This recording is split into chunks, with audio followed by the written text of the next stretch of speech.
once again, 6 cents na nakakuha ng unang door dito. Tignan natin kung paano nila i-convert to once in spawn. Matutupad ang kaya pangarap sa middle lane side na na-push. Uy, nag-ultimate ka agad. Grabe naman yung pinipili. Hindi ka natin yata. What?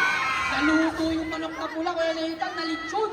Napalalim yata yung ating Kaja doon dahil na siguro sa pag-defend ng ultimate na isang Bellerin. Pero naintindihan na nga sa score. And yung Lord ay nag-marcha nasa may bandang ibaba. Ngayon na lang hinahabol ay Alex. Talagang expert na expert. Oo, grabe. Talagang napaka-classic matchup. No? Ito yung nakikita nyo na rin ngayon, guys, sa mga pro scene. Na Terisla against Alice. Na una-unahan ng pwestuhan. Pero ito, matutupad na yata. Ay, di pa rin natupad yung pangarap sa video. Wow, I really like comment caster, no? Talagang di nila inaya ko push yung kanilang middle lane side na ayaw nilang ibigay yung pangarap na yung na gusto pa rin ng ating Sixers. Pero yun na nga, no, ladies and gentlemen, 6 cents are now pulling. Dito sa may pantay baba, may inhibitor turning pa rin naman, pero wala na internet energy field. Pero yun na nga, natupad yung pangarap sa middle kaya nahihilan. Nabati mo yata. Right now, that's going to be the siege in by 6 cents. Pero hindi nila mababasag yung Torres sa may bandang ibaba. Pagkos mababasag nila yata yung sa may bandang gitna. That's going to be the second tower. Na papatupay ng 6 cents. And Aster, they are still holding on. Well, disiplina ang pinairal lang time ng 6 cents, no? They know na mahaba pa naman tong game na hindi pa ngayon yung tamang timing para pilitin na i-end ang game na ito. Kumbaga, take time muna tayo. Hintayin na natin ang second objective. And then, siguro, by that, pwede na natin sabihin na kaya na natin itong i-end.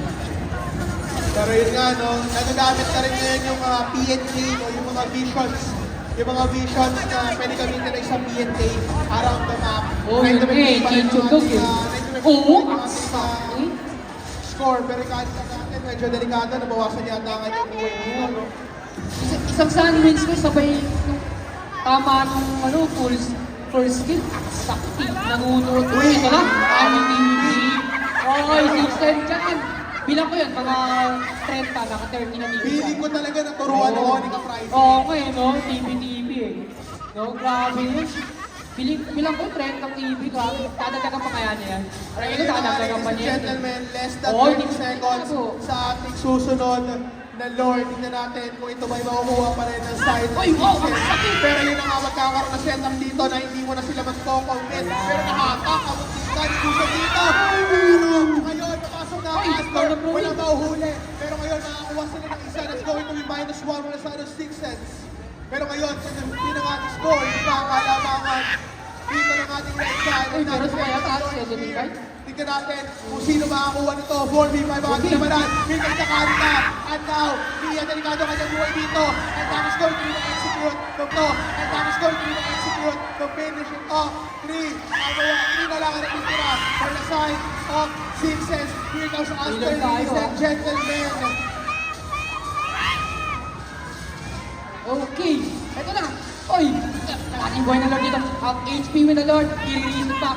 Sinasayaw ha. Sinasayaw na magkapila ako Lord. Sino makakuha?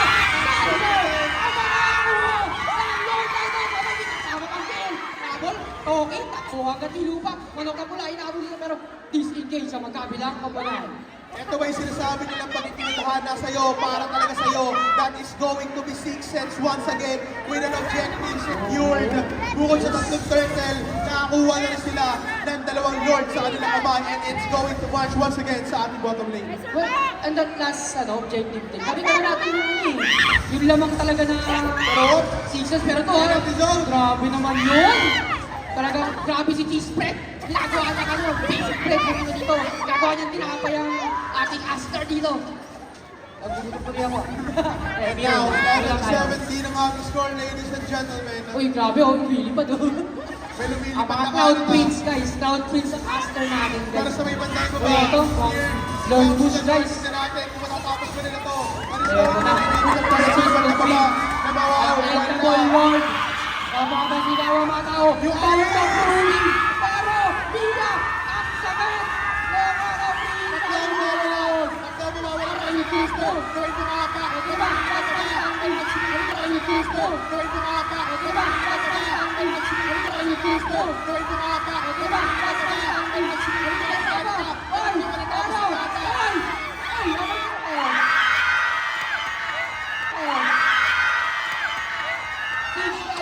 wow, sumasali tayo.